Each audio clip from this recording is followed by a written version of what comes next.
দেখো বুদ্ধিটা, মাথার বুদ্ধিটা কাজে লাগাতে হবে, একটু ভাবনা চিন্তা করতে হবে, না হলে কিন্তু এগুলো করা একটু মুশকিল। কিন্তু পরীক্ষায় কিন্তু আসবে 5 থেকে 10 মার্কসের। দেখো, ভালো করে খেয়াল করো, এদের মধ্যে কি রিলেশনটা খোঁজো, সম্পর্কটা খোঁজো। দেখো 2 আছে, ভালো করে বুঝবে। এখানে দেখো 12 হয়েছে, এখানে দেখো 22 হয়েছে। একটু ভালো করে দেখো, বুঝবে কিন্তু মন দিয়ে। 12 সাথে 10 যদি বাড়ে, 12-এর সাথে 10 যদি অ্যাড হয়, 2 এর সাথে যদি 10 অ্যাড হয়, ভালো করে বুঝবে, তাহলে আমরা 12 পাই। আবার দেখো, এই 12-এর সাথে আবার যদি 10 বাড়ে, তো ভালো করে দেখো, তাহলে হয়ে যাচ্ছে 22। তাহলে কি দেখছো, সবার থেকে 10 করে বাড়ছে। তাহলে 2-র সাথে যদি 10 অ্যাড করি আমরা, তাহলে পাই 12। 12-এর সাথে যদি 10 অ্যাড করি, তাহলে পাই 22। একটু ভালো করে ভাবতে হবে। তাহলে 22-র সাথে যদি 10 অ্যাড করি, তাহলে কত হবে এখানে? 32. Very good. Sir, আবার 32. 32-র সাথে 10 যদি অ্যাড করি, তাহলে কত হবে? 42. 42. 32-র সাথে 10 অ্যাড, 32. Very good. তাহলে এটা হবে আনসার। এইভাবে, ভেরি গুড, যাতে যাদের মিলেছে, ভেরি গুড। এইভাবে চেক করতে হবে, প্লাস হচ্ছে, ইনক্রিজ হচ্ছে, কমে যাচ্ছে, মাইনাস, না ইনটু, না ডিভিশন, না স্কোয়ার, মানে স্কোয়ার রুটে টেবিল পড়ছে, কি হচ্ছে দেখতে হবে, এদের মধ্যে মিলটা খুঁজতে হবে। মাথার বুদ্ধিটা একটু কাজে লাগাতে হবে। তাহলে এটা গেল। পরেরটা দেখো, প্রথমটা তাহলে বোঝা গেল। পরেরটা দেখো, 3, 6, 9। একটা জিনিস বোঝো, 3-1-এ 3, 3-2-তে 6, 3-3-তে 9, 3 টেবিল হচ্ছে দেখো। তাহলে এবার দেখো 3-4-এ কি হবে, 12. 3-5-এ কি হবে, Sir, 12. 15. 15। Very good. 15. তাহলে এইভাবে 3 টেবিলটা কিন্তু কাজ করলো। একটু বুঝে করতে হয়, ভালো করে ঠান্ডা মাথায়। ঠিক আছে, আর মিলেছে। দাঁড়াও আরেকটা কথা। আর মিলেছে। হ্যাঁ ঠিক আছে, এখানে 3 টেবিল পড়লাম।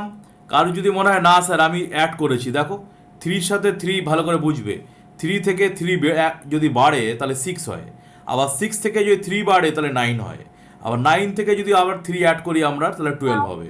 আবার 12-এর সাথে 3 অ্যাড করি, 15 হবে। তাহলে তোমরা এটা ইনটুও দেখতে পারো, প্লাস হিসাবেও প্লাস করেও করতে পারো। তাহলে বুঝতে পারছো, এই 3 আছে, এই 3-র সাথে যদি আবার একটা 3 বাড়ে, তাহলে কি হয়ে যাবে, 6। ভালো করে বোঝো। আবার এই 6-এর সাথে যদি আর একটা 3 বাড়ে, তাহলে কি হয়ে যাবে, 9। আবার দেখো 9-এর সাথে যদি আর একটা 3 বাড়ে, ভালো করে বুঝবে, তাহলে হয়ে যাবে 12। আবার 12-এর সাথে যদি আর একটা 3 বাড়ে, তাহলে হয়ে যাবে 15। তাহলে এটাও এইভাবেও করেও করা যেতে পারে, যেটা খুশি। প্লাস করেও করতে পারো, ইনটু করেও করা যেতে পারে। তোমার মনে রাখতে হবে, যেটা আমরা করব তার মধ্যে সবার মধ্যে যে রিলেশনটা, সম্পর্কটা, সেটা যেন ঠিক থাকে। পরেরটা দেখো, ভালো করে বোঝো। পরেরটা ভেরি ভেরি ইম্পর্টেন্ট, এটা অ্যাডিশন টেস্টে আসে। পরেরটা ভালো করে দেখবে। 4, 9, 16, ভালো করে দেখো, সব স্কোয়ার রুটের টেবিল। স্কোয়ার রুটের টেবিল শেখানো হয়েছে। 2 স্কোয়ার, 2 কি হয়ে যায়, 4। 3 স্কোয়ার, 3-তে কি হয়, 9। 9. 4 স্কোয়ার, 4-এ কি হয়, 16। তাহলে এখানে 5 স্কোয়ার হবে, 5 স্কোয়ার মানে কি হবে, 25। আর 6 স্কোয়ার মানে কত হবে, 36। তাহলে এখানে 25, এখানে 36 হবে। বোঝা গেছে না যায়নি? Yes, sir, বোঝা গেছে। Yes, sir, বোঝা গেছে। Very good. এবার দেখো, ভালো করে বোঝো।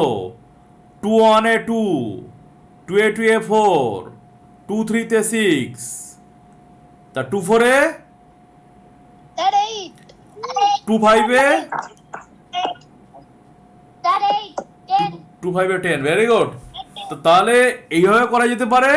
বা 2 ইনক্রিজ হচ্ছে, দেখো 2-এর সাথে 2 বাড়লে 4 হয়, 4-এর থেকে 2 ইনক্রিজ হলে বেড়ে গেলে 6 হয়, 6 থেকে 2 বাড়লে 8 হয়, 8 থেকে 2 বাড়লে 10 হয়। এটাও করা যেতে পারে, যেটা ভালো বুঝু করবে। এর ভালো করে বোঝো। 15 আছে, 12 আছে, 9 আছে। একটু ভালো করে ঠান্ডা মাথায় ভাবো। দেখো 15 থেকে 3 কমে গেছে, 12 হয়েছে। আবার 12 থেকে দেখো 3 কমে গেছে, 9 হয়েছে। তাহলে 9 থেকে 3 কমে গেলে ডিক্রিজ হওয়া, কমে গেলে কি হবে, 6। Sir, আবার 6 থেকে 3 কমে গেলে কি হবে, 3। 3. তাহলে এদের মধ্যে রিলেশনটা এইভাবে খুঁজে বের করতে হয়, মাথার বুদ্ধি কাজে লাগাতে হয়, বারবার বলছি মাথার বুদ্ধি কাজে লাগাও এইভাবে। এরপরটা দেখো ভালো করে, 3 থেকে 5, এই দেখো 3 থেকে 2 বেড়ে 5 হয়েছে, ভালো করে খেয়াল করো। আবার 5 থেকে দেখো 2 বেড়েছে, দেখো 7। তাহলে 7 থেকে 2 বাড়লে কি হবে? আবার 9 থেকে 2 বাড়লে কি হবে? 11। এইবার দেখো সবার মধ্যে 2 করে ইনক্রিজ হচ্ছে, বেড়ে গেছে। আচ্ছা এবার দেখো এই এইচ আর জি পরীক্ষায় আসে অ্যাডমিশন টেস্টে, ভেরি ভেরি ইম্পর্টেন্ট, ছবি দিয়ে ভালো করে বোঝো, বুঝতে হবে কিন্তু। এই একটা বক্স, ঠিক আছে, এই যে বক্সটাকে স্কোয়ার বলে, পরে জিওমেট্রি যখন শেখাবো তখন বুঝতে পারবে। স্কোয়ারের প্রত্যেকটা সাইড ইকুয়াল, মানে সমান হয়, ইচ সাইড আর ইকুয়াল, প্রত্যেকটা সাইড দেখো ইকুয়াল হচ্ছে, দেখো এই সাইড এই সাইড এই সাইড এই সাইড, ভালো করে বোঝো। তাহলে এই যে বক্সটা আছে ভালো করে বুঝবে, এই যে কথা বলবে না, মন্দ দেখো, এই যে বক্সটা আছে এই বক্সের উপরে দেখো একটা গোল সার্কেল দেখতে পাচ্ছ, এই যে বক্সটা দেখো এই বক্সের ঠিক পাশে দেখো নিচেরটা দেখো গোল সার্কেল, তারপরে দেখো এটার দেখো একদম নিচে গোল সার্কেল, তার মানে দেখো সার্কেলটা ঘুরছে এইভাবে, দেখতে পাচ্ছ। তাহলে প্রথমে এখানে ছিল, ভালো করে বোঝো, প্রথমে এখানে ছিল, এখান থেকে এখানে, এখান থেকে এখানে, তারপরে তাহলে কি হবে? এখান থেকে এখানে হবে না, এ পাশে হবে না, হ্যাঁ কি না? তাহলে এই যে ড্রয়িংটা হবে, ড্রয়িং এর সার্কেলটা কোথায় হবে? এখানে হবে না, হ্যাঁ কি না? তাহলে ভালো করে বোঝো, উপরে ছিল ভালো, এই যে ড্রয়িংটা, এই পাশের ড্রয়িংটা করি বুঝতে পারবে, এখান থেকে ঘুরে এইভাবে হচ্ছে সার্কেল।